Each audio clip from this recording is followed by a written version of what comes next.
August 27th, sometime after midnight. The full moon over your house will begin to disappear. The thing that grows back in its place won't be silver. It will be red. A blood moon eclipse, and after this one, the moon doesn't turn red again until the very last night of 2028. The old ways keep 7 rules for nights like this. The one at the top of the list is a thing I did myself for years, and it ended up costing me a stone I loved. I'll tell you about her when we get to number 1. Here's what the sky has scheduled. Overnight on August 27th, the small hours of the 28th for Europe, the full moon slides into the shadow of the Earth. Astronomers file it as a deep partial eclipse, but 93% of the moon will sit inside our shadow. What you'll see is a bright rind and a copper body under it, hanging low in a dark sky. The Americas get the whole show, and Europe and Africa catch the red moon sinking toward the horizon just before dawn, which is, honestly, the prettier version. The shadowed stretch lasts a little over 3 hours. The moon stands in Pisces while it happens, the last sign of the zodiac, the one that rules dreams and endings. Quick question before the rules, because somebody is already typing it. Why red, and why not simply dark? Sunlight bends through the ring of Earth's atmosphere and spills onto the moon. The blue light scatters away on the trip, and the red survives it. So the glow up there that night is every sunrise and every sunset on Earth, all at once, projected onto one stone screen. Science calls it Rayleigh scattering. The old ways say the moon is wearing our fires, and I've never decided which explanation I like better. Now, the rules. Every tradition I've ever read agrees on one point.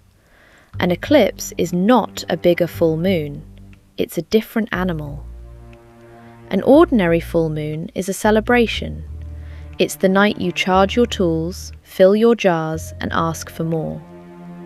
When the shadow crosses, the current flips. Vedic temples close their doors until the moon comes back clean, and medieval chroniclers wrote red moons into the margins beside wars and bad harvests. Modern witches mostly describe eclipse energy the way river people describe floodwater. Strong and fast, and not a thing you steer. Maybe that's literal energy for you, maybe it's psychology. One night when half the planet stares up at the same red circle. The advice comes out the same either way. The night of the 27th isn't for your usual rituals, so here are the 7 don'ts, counted down to the one that matters most.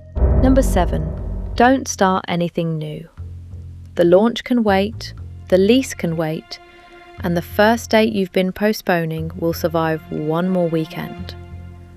Pisces blurs fine print, since it's the fog sign, and an eclipse on top of that means a beginning soaks up shadow the way dye soaks into wet fabric. Practitioners wait 3 days, which takes you to the 31st, a Monday. Actually, check me on that. Calendars and I have a complicated history. If something truly can't wait, sign it at noon in daylight and keep the whole thing boring, because boring is protective on eclipse night. 6. Skip the manifestation ritual. I know, the candles and the intentions and the beautiful list of wants, and I'm telling you to put it away, which feels wrong even to me. Eclipses run outward, release, not request. Tradition says a wish sealed under the shadow keeps a thread of that shadow folded inside it, so you'd be asking for more on the exact night the sky is demonstrating how to let go. Your list has its proper night at the September new moon, 2 weeks out. Write it, date it, and leave it in a drawer. 5th, watch your own body that night.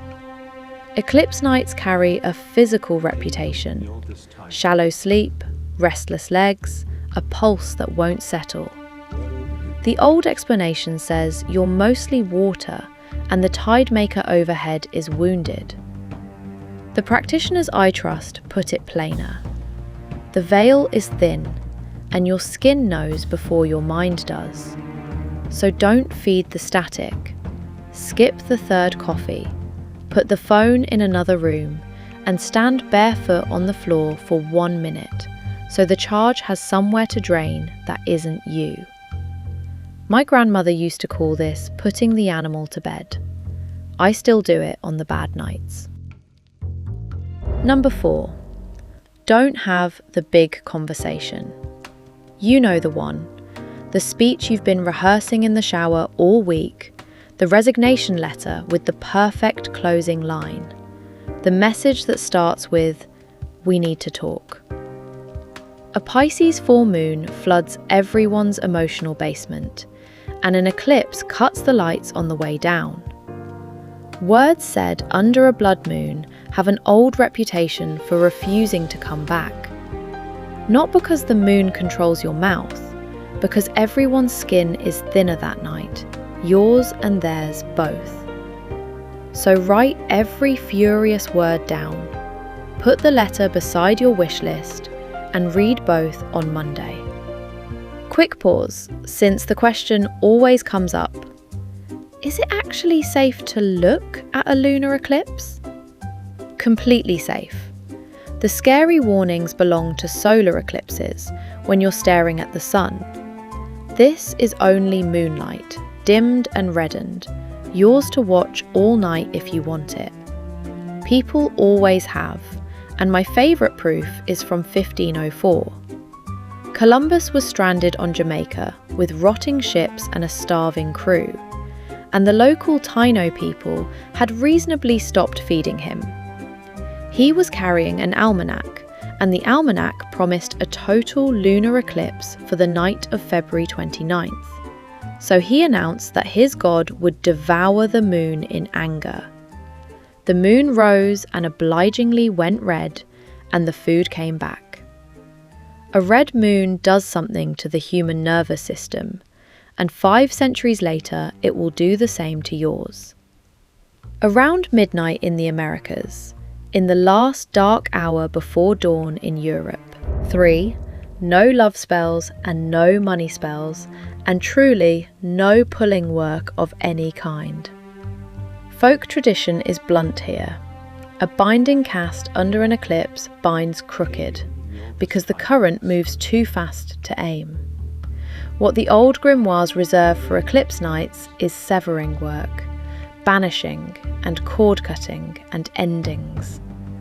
They treat that work the way electricians treat live wires, as expert territory. If you're new to the craft, that night you hold no tools at all, and you simply watch.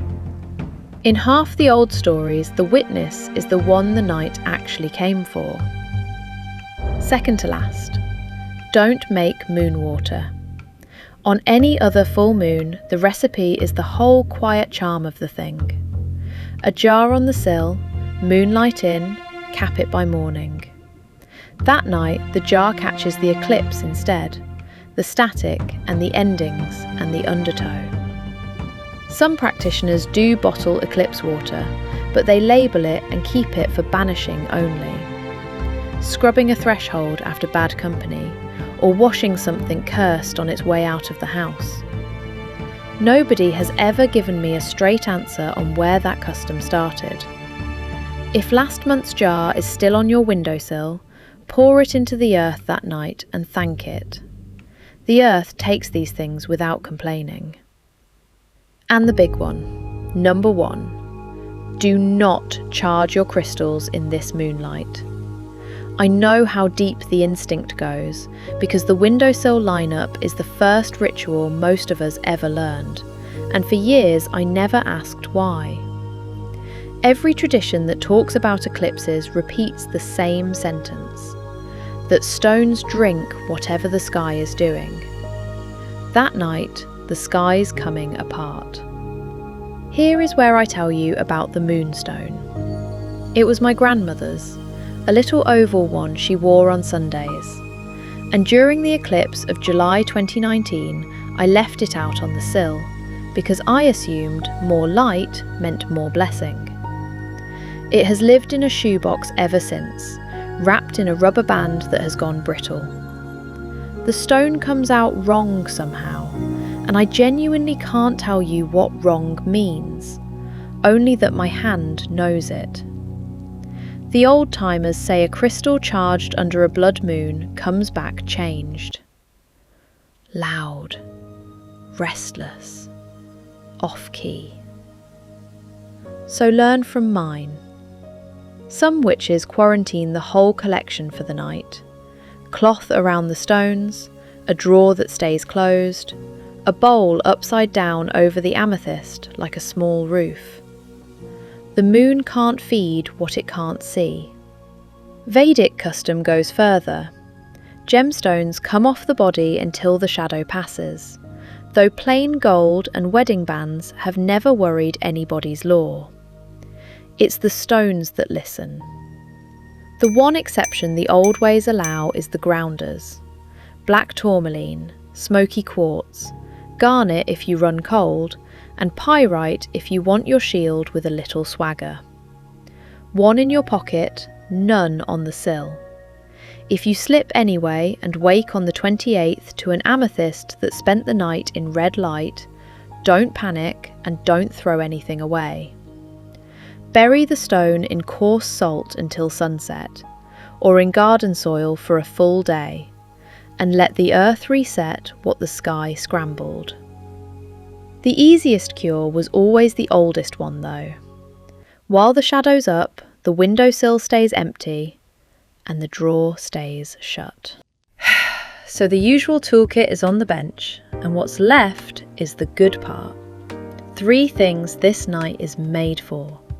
First comes release, the strongest letting go window of the year, and it asks for almost nothing. 1 piece of paper, 1 sentence naming the thing you're done carrying. Write it while the moon darkens, then burn it in a fireproof dish, or tear it small and bury it if open flame makes you nervous. I burn mine in an old cauldron the size of a teacup, a ridiculous object that I love. The shadow takes the moon, and the shadow takes your sentence with it. Second comes cleansing, because eclipse nights love an empty corner. Coarse salt in the bath, smoke through the rooms if you keep herbs for it, 1 window open for 10 minutes. Third comes dreaming. Pisces owns the dream world, and eclipse dreams have a reputation for honesty, so this is the amethyst's real shift, on the nightstand this time. A bedroom isn't a windowsill, and the red light never reaches that deep into the room. Keep a notebook beside the stone and write down whatever you're holding when you wake on the 28th, before coffee, before the phone. Actually, half a sentence scrawled sideways counts too. Some practitioners swear the whole eclipse fits inside that one groggy line. That's the night then. Watch the moon go ember, keep the stones in the dark, burn 1 sentence, and sleep with a notebook nearby. It's simple, and it's older than any of us. Before you go, leave me 1 word in the comments, the thing you're releasing under this blood moon. Then scroll for a minute and count how many strangers wrote your exact word. That part gets me every single time. Mark the calendar too, because on October 24th, Mercury turns retrograde in Scorpio, the deep water version that digs up old messages and old money. My guide for it is already half written, and subscribing means it finds you before the chaos does. Your crystals are going to survive that night, and I'd like to keep it that way. Until then, the moon sees you. Stay moonlit.